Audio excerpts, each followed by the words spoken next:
Good morning, all of you. Today I will deliver a lecture on chromatography. First, what is mean by chromatography?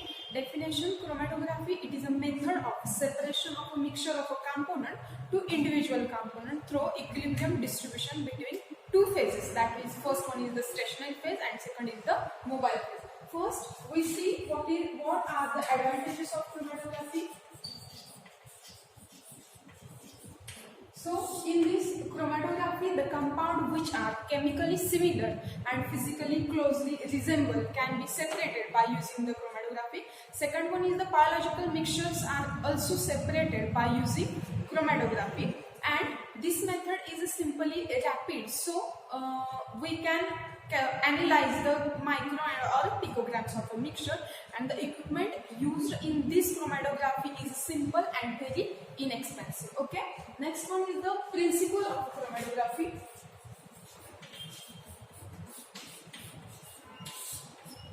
There is some difference between definition and the principle of chromatography. So, what is the principle of chromatography? Chromatography is a physical method of separation of their components of a mixture separated over support due to continuous distribution between two phases. That is, the first one is the stationary phase and second is the mobile phase. Next, distribution coefficient. In this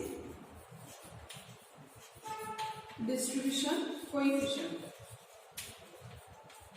and this distribution coefficient is denoted by K. So, in this distribution coefficient, it gives solute concentration in mobile phase to solute concentration in stationary phase.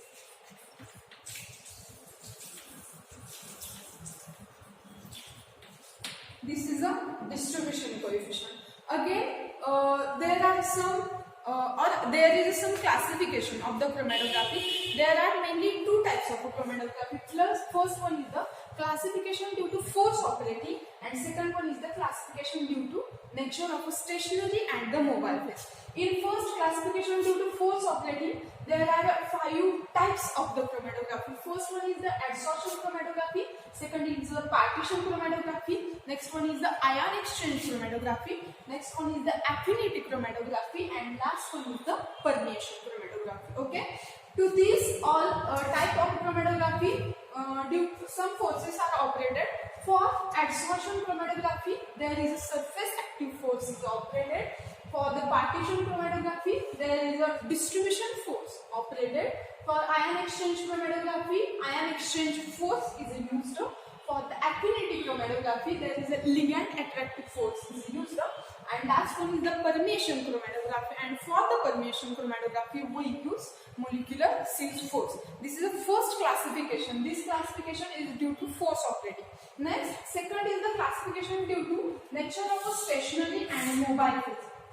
In this classification due to nature of a stationary and mobile phase, in this chromatography is again divided into two types.